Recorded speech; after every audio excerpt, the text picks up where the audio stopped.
C'est très différent, c'est très très différent de ce que j'imaginais étant étudiant, notamment pendant la période qui a été quand même la plus longue où je ne me destinais pas spécialement à ce métier. J'avais comme beaucoup de gens, alors j'étais du fait de mes études, j'ai fait des études d'histoire et de sciences politiques, j'étais consommateur de presse, et j'avais une idée un peu romantique de ce métier qui était voilà, nourri des clichés qu'on peut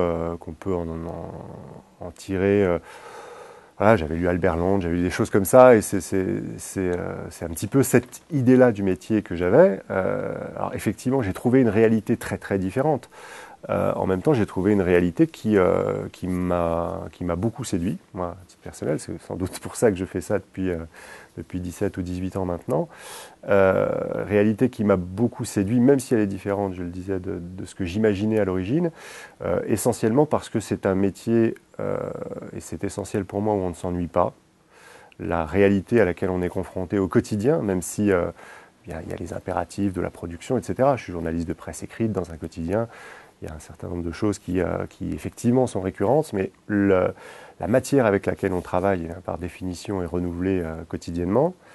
Et puis c'est un métier qui permet d'aller à la rencontre des gens. Et ça, pour quelqu'un qui est curieux, qui aime les humains, tout simplement, pour ça c'est un métier extrêmement satisfaisant. Et voilà, entre ces deux pôles-là, l'idée qu'on ne s'ennuie pas et l'idée qu'on fait des rencontres, j'ai trouvé une satisfaction très très grande.